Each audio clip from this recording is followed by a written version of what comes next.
Hello for the fourth Sunday of Easter, using only the Gospel, John 10, 11 to 18. Entitled it, One and All. This past week, in one of the readings, we dealt with one of the apostles, Philip, in his chariot, dealing with another man in a chariot, the Ethiopian eunuch. And the eunuch was reading the scriptures, trying to understand the prophet Isaiah. And Philip gets this insight, you're going to go help this person. And he goes and he asks, what are you reading? And he says, I'm reading Isaiah. Do you know what he's saying? How can I? I need somebody to teach me. And so what he was reading was this passage, just a couple verses. Like a sheep, he was led to the slaughter. And as a lamb before its shearers is silent, so he opened not his mouth. Of course, we take that as hundreds and hundreds of years before Christ, alluding to this is Jesus, the way he went to his death, like a sheep and silently. Well, in the gospel, Jesus, he's talking about himself.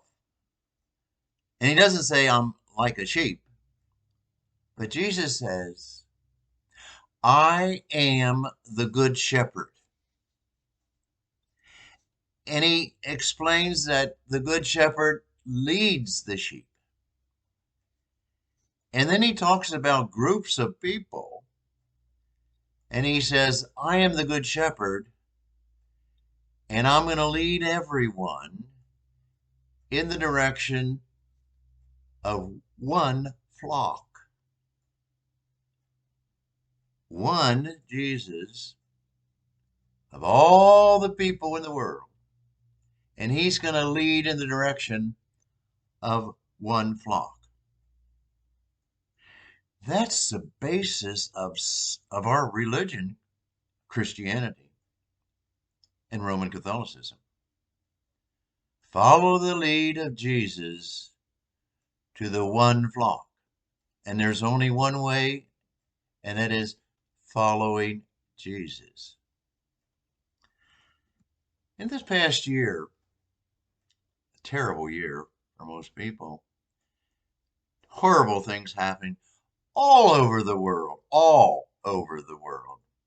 every nation. We're all affected. And in this pandemic, of all the evil that is still happening, I hope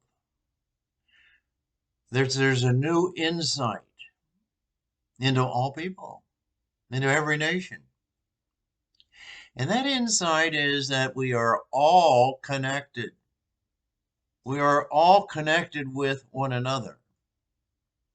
And if we're ever going to overcome this pandemic or this disease or this virus or whatever, COVID, we need to realize how connected we are and how we not only need to help ourselves, but we need to help other people in one country with another, and neighbor to neighbor.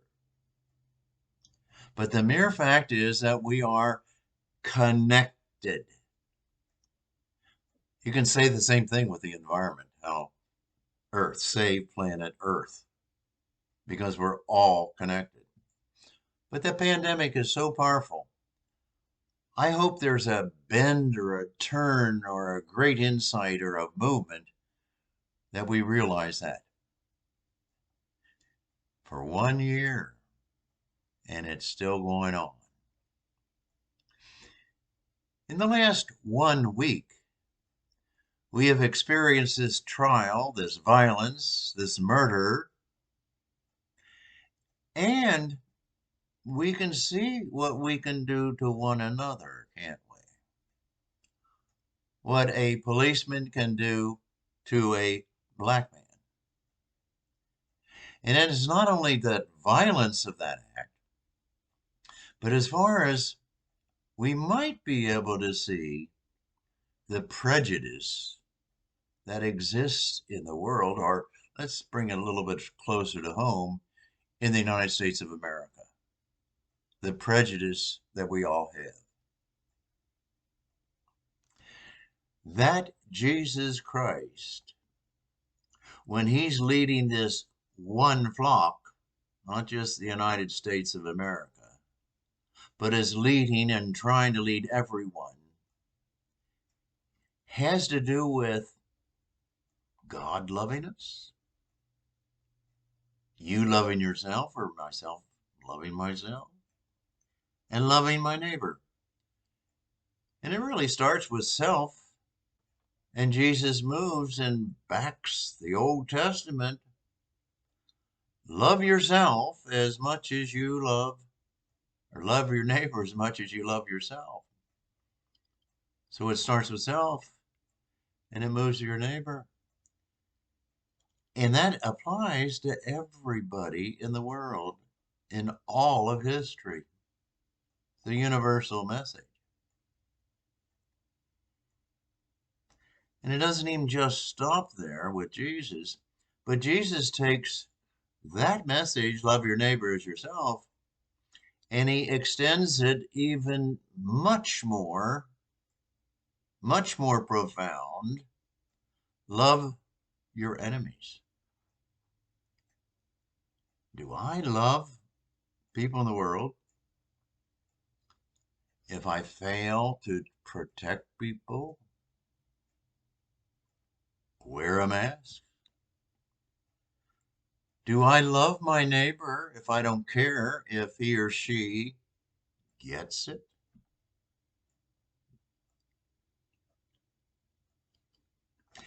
And it keeps on going on and on to your enemies.